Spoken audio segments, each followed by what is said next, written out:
दिल दोस्ती दुनियादारीच्या 10 ऑक्टोबरच्या कार्यक्रमात कैवल्य माझघरातील दोस्ताना संगीतकार AR रहमान यांच्या म्युझिकल कॉन्सर्टला जाण्यासाठी पटापट तयार होऊन निघण्यास सांगतो। आशू आणि सुजय दोघांनी देखील सारख्याच रंगाचे शर्ट घातल्यामुळे कैवल्य सुजयला दुसऱ्या रंगाचे शर्ट घालण्याची विनंती करतो, पण सुजय आणि आशू या दोघांपैकी कोणीही कैवल्यचं म्हणणं ऐकायला तयारच होत नाही आणि आशू बेडरूम मध्ये स्वतःला लॉक करून घेतो।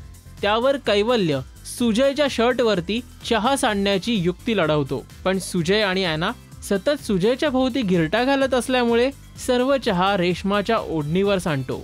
शेवटी आशू एक सेल्फी काढून तो किंजलला पाठवतो आणि बेडरूम बाहेर येतो आणि त्याच वेळेला त्यांनी एक छानसा शर्ट घातलेला असतो आणि कॉन्सर्टला जायला सुद्धा तयार होतो। सो कालच्या दिल दोस्ती दुनियादारीच्या प्रोग्राम मध्ये कॉन्सर्ट सारख्या महत्त्वाच्या फंक्शनला माझघरातील दोस्त इतका वेळ घेत असतील तर बाकीच्या ठिकाणी जायला त्यांचे नखरे काय असतील याचा तर फक्त विचारच केलेला बरा।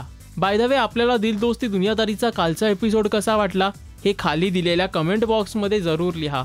या प्रोग्रामचे लेटेस्ट अपडेट्स जाणून घेण्यासाठी पाहत रहा राजश्री मराठी।